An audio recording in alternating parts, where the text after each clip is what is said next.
Ne t'inquiète de rien et n'aie aucune crainte. La joie vient le matin, les problèmes ne durent qu'un temps. Car il y a un ami nommé Jésus qui essuiera toutes tes larmes.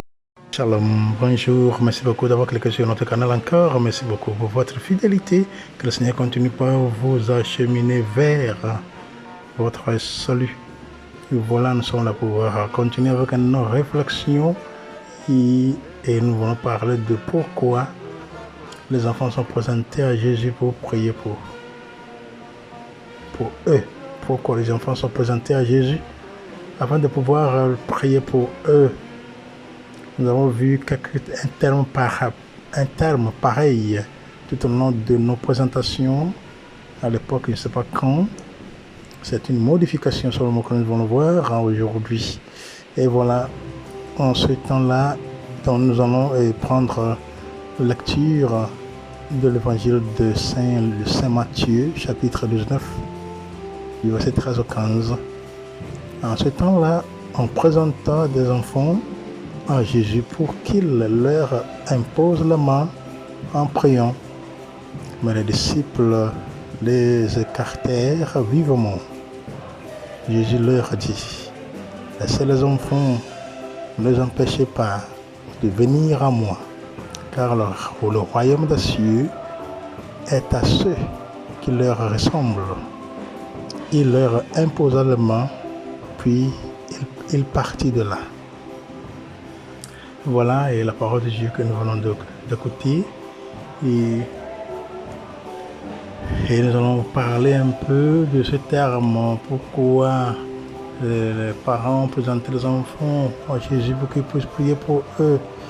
Si nous prions aussi un peu de référence dans le même Matthieu chapitre 18, verset 1 à 5 et verset 10, nous allons aussi percevoir qu'il y a encore quelque chose là-bas lorsque les disciples étaient en train de se forcer entre eux, de chercher à être les plus grands. Parce qu'ils ont dit qui est le plus grand dans le royaume des cieux. Ils veulent savoir. Voilà, c'est devant Jésus. Lorsqu'ils se sont approchés de Jésus, ils lui ont posé cette question. Parce qu'ils savent que dans ce monde ici, il y en a qui sont les présidents, il y en a qui sont les vice-présidents, il y en a qui sont les députés, il y en a qui sont des gouverneurs, membres du Parlement, ainsi de suite. Donc pour voir toute sa position-là. Et Jésus a appelé un petit enfant pour le placer au milieu d'eux et déclarer que si quelqu'un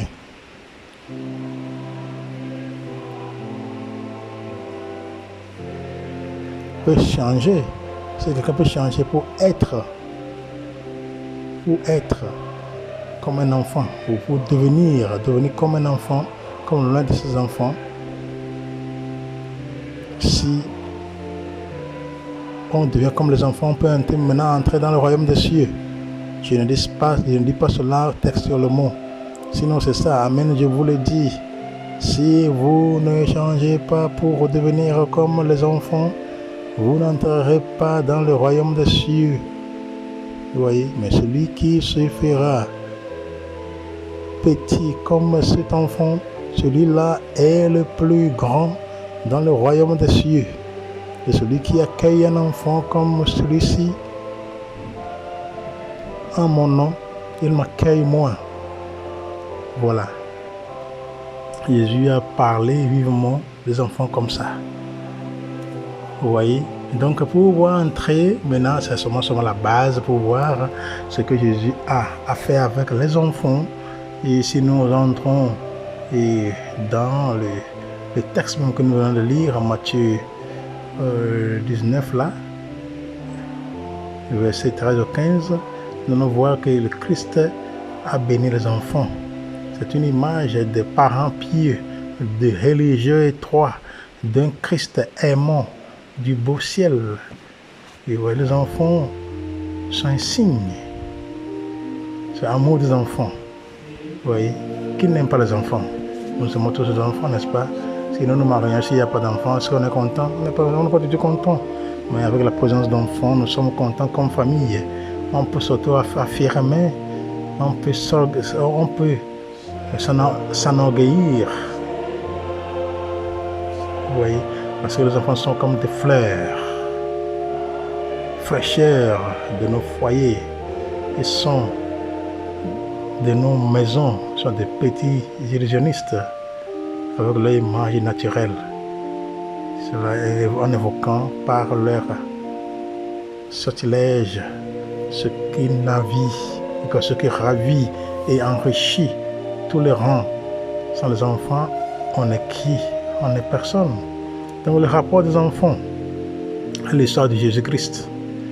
On peut voir, c'est dans Matthieu chapitre 19, 13, verset 13, le rapport des enfants à l'histoire de Jésus-Christ. En ceci, premièrement, il y avait des enfants au temps de Christ, comme de nos jours. Au temps de Jésus-Christ aussi, il y avait la même chose. Deuxième point, c'est que ces enfants ont entendu et vu le Christ. Ils ont entendu et vu le Christ tel qu'il était. Et troisième point, c'est que les enfants étaient les objets de son intervention miséricordieuse et miraculeuse. Quatrième point, c'est que les enfants étaient l'objet de sa sincère affection. Cinquième point, c'est que le Sauveur a employé des enfants pour illustrer de grands principes. Et dernier point, c'est que le Christ a prononcé au sujet des enfants de grandes et importantes vérités. Vous voyez ce que nous venons même de lire dans le même évangile, chapitre 18, versets 1 à 5 et 10 que nous venons de lire comme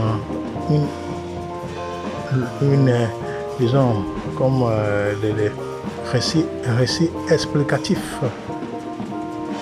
Quand nous entrons en Matthieu chapitre 19, verset 14, donc le Christ des enfants. Vous voyez. Et comme nous disons toujours, nous aimons les enfants. Et chaque petit enfant, nous les aimons. De tes paroles ne sont qu'un faible écho d'un peu grand. Vous voyez, souffrez les enfants, souffrez les petits enfants. Il n'y a pas d'incident dans la vie du Christ aussi tendre et beau que celui de bénir les enfants lors de son dernier voyage. Jésus continue à bénir les enfants jusqu'à nos jours. Donc la conception du Christ, de la capacité des enfants à la religion. Voyons la conception du Christ, de la capacité des enfants à la religion. Donc ces paroles sont aussi merveilleuses que l'acte était beau. Il déclare qu'au lieu que ceux-ci soient exclus, le royaume même n'est composé que de tels. Et si des adultes entrent, ce n'est qu'en se convertissant et en se faisant redevenir petits enfants. Tous les enfants naissent dans le royaume. Par une étrange perversité, on nous a enseigné l'inverse, que tous les enfants étaient des enfants de colère et de corruption, jusqu'à ce que la grâce salvatrice de Dieu les ait fait de la maison de la foi. Et si nous entrons encore un peu, on voit que le péché originel s'est présenté si largement que la grâce originelle a été complètement oubliée. Pourtant, on nous dit clairement que, comme par l'offense d'un seul jugement est venu sur tous les hommes à la condamnation, de même par la justice de l'un le don gratuit est devenu sur tous les hommes pour la justification de la vie. Et à cause de l'expiation de Christ, aucun enfant n'est jamais né enfant du diable. Donc tout enfant est un enfant de Dieu. Dieu nous a créés tous. Il sait comment nous a créés. Et voilà. Il n'y a pas de condamnation. Là où il n'y a pas de pouvoir de choix. Le péché est dans la volonté. Et il vient un moment où la volonté doit s'affirmer d'un côté ou de l'autre. Alors le choix est fait. Et lorsqu'il est fait pour la justice, l'enfant met son nom à l'alliance en Jésus-Christ. Il peut y avoir ou non de l'excitation. Donc le grand point est l'abandon de la volonté à Christ.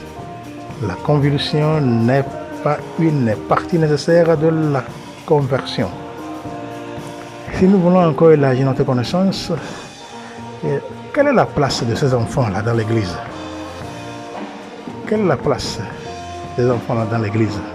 Les enfants ont quelle place dans l'Église?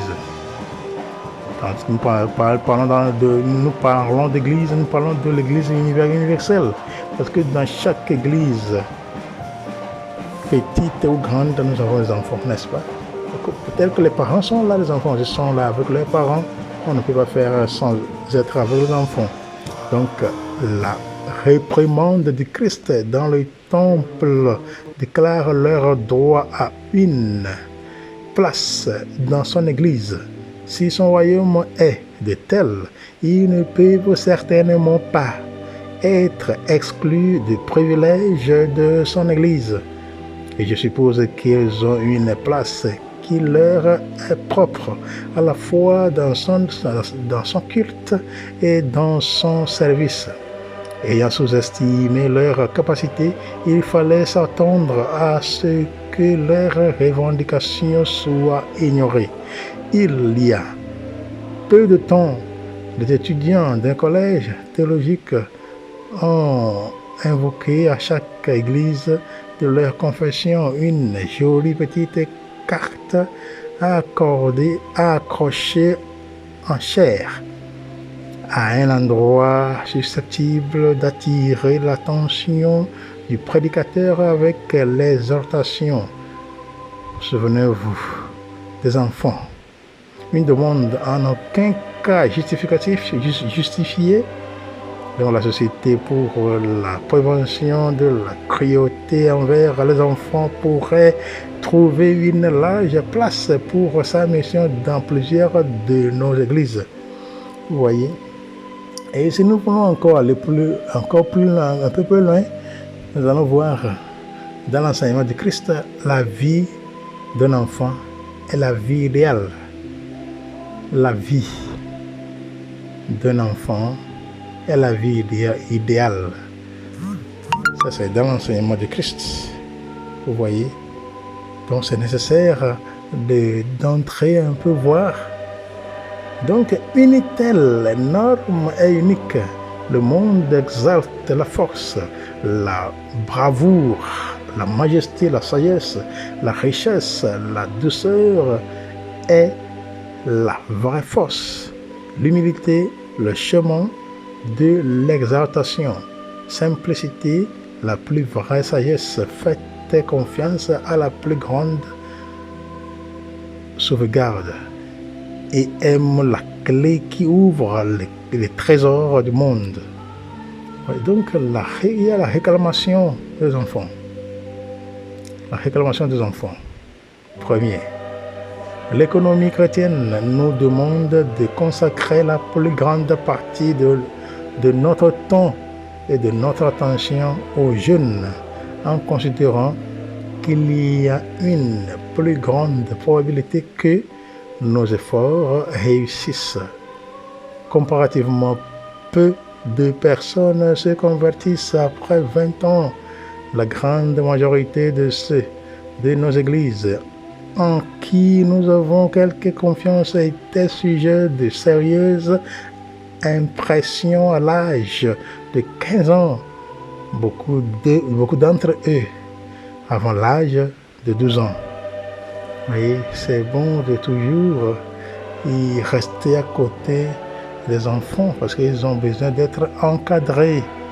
Encadrer les enfants, leur donner ce qu'il faut, les éduquer, les conscientiser, former leur cœur, leur conscience sur la vie, sur l'avenir, sur le monde autour de nous, sur le monde dans lequel nous nous retrouvons. Il y a aussi l'économie chrétienne.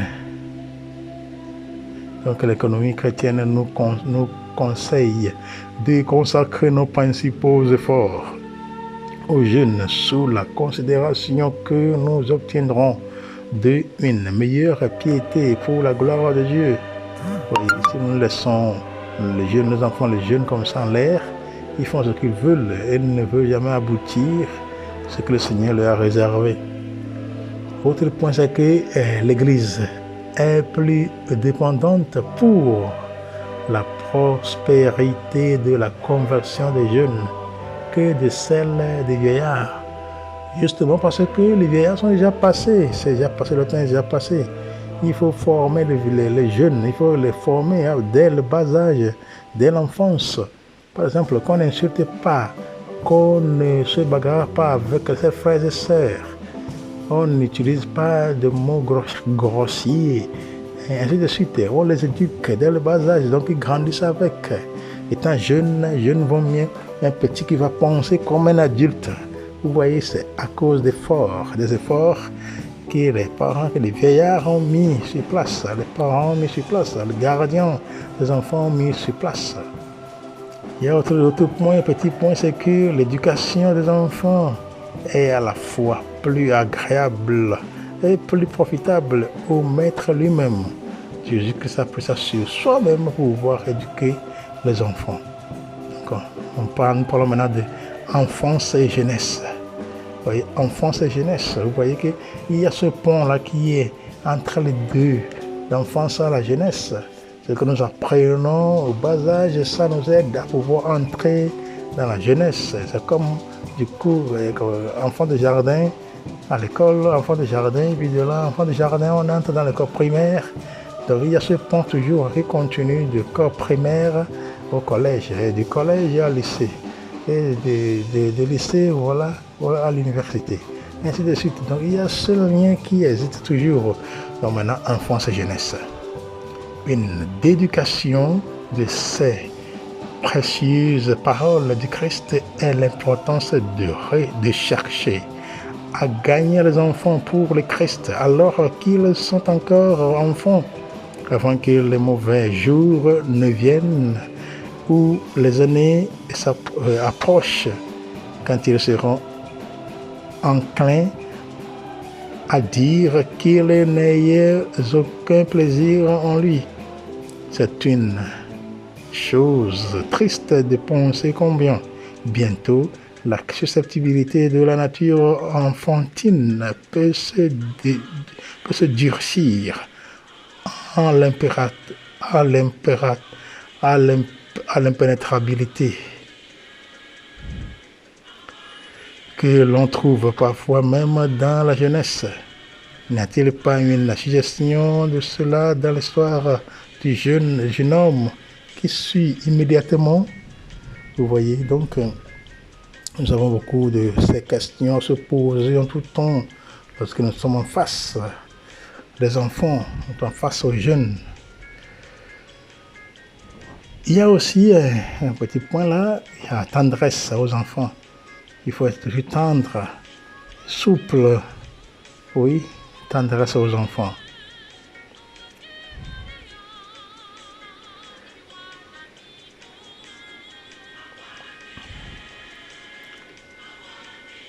Bon, et pour être tendresse aux enfants, ça, nous pouvons parler de comment être toujours proche de ces enfants, dans leurs besoins, comment les encadrer et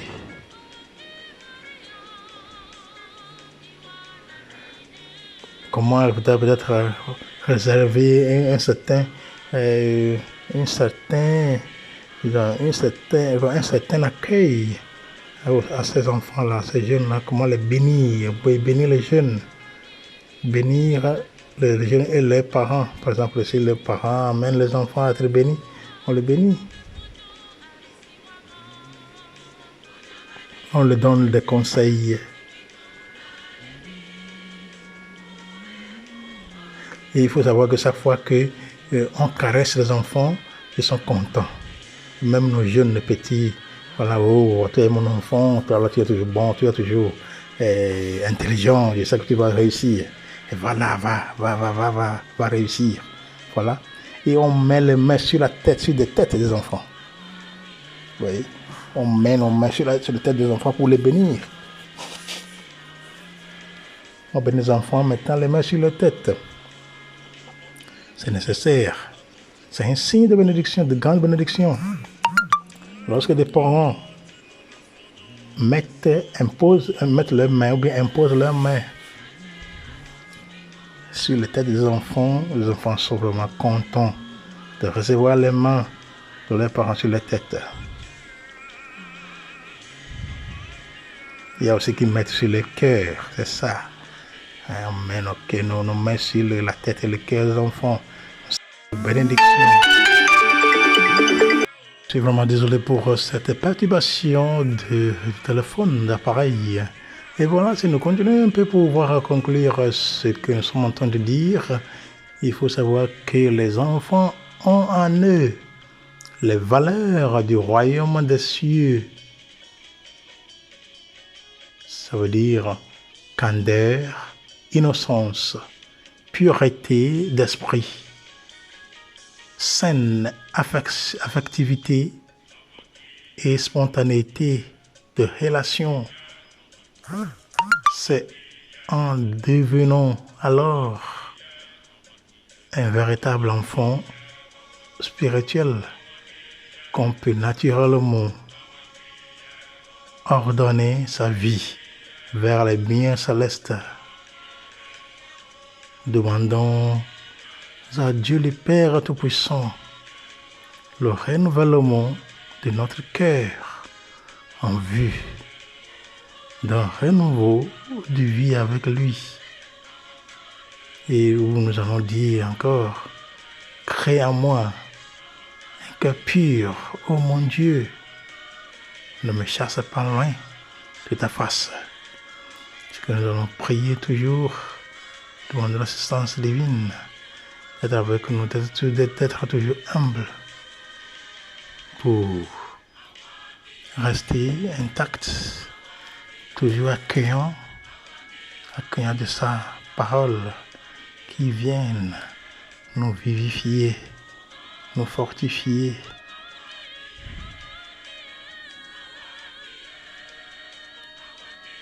Nous guider. Sa parole qui vient toujours nous débloquer. Comme enfant de Dieu, demandons-lui ce cœur d'enfant, que nous puissions être toujours souples, compréhensifs comme les enfants, toujours dépendants, que nous dépendions de lui, qui est notre Père et Mère. Parce que nous dépendons de lui, et c'est que nous sommes vraiment abandonnés entre sa main. Et lui va nous guider. Il est là pour prier pour nous. Il est là pour nous imposer les mains. Pour pouvoir prier pour nous, pour pouvoir nous donner tout ce qu'il faut dans ces impositions de mains-là. Ce que les parents, les gardiens, les vieux, les vieilles ont cru avant d'amener les enfants à lui, de pouvoir leur imposer les mains pour prier pour eux. Voilà. Que cette grâce nous soit suffisante aussi à pouvoir nous bénéficier. Que le Seigneur continue par vous bénir. Que le Seigneur continue par vous débloquer de votre vie, de vos vies financières, professionnelles, sanitaires, de vos bonheurs, chances. Que la grâce du Seigneur vienne à votre secours, de vous débloquer, les esprits mauvais de chance, toute la sorcellerie à tous degrés, de vos arbres généalogiques, de votre destin, de vos destins respectifs, des bonheurs qui vous ont été réservés, de gloire, vos gloires qui ont été peut-être volées par quelqu'un, manipulées par quelqu'un que vous ne savez pas. Vous voulez réussir, mais vous ne réussissez pas dans la vie. Vous voulez tout faire pour réussir, mais vous ne réussissez pas. Que le Seigneur vraiment vienne à votre secours, à vos secours. Merci bien. Que la Croix Céleste continue à intercéder pour vous dans le sang précieux de Christ. Que vous puissiez réussir dans tout ce que vous êtes en train d'entreprendre. Il ne faut pas oublier de vous abonner, de liker, de commenter, partager la vidéo pour que tous nous puissions approfondir notre foi dans le Seigneur. Merci beaucoup et soyez tous bénis. Shalom, shalom, shalom.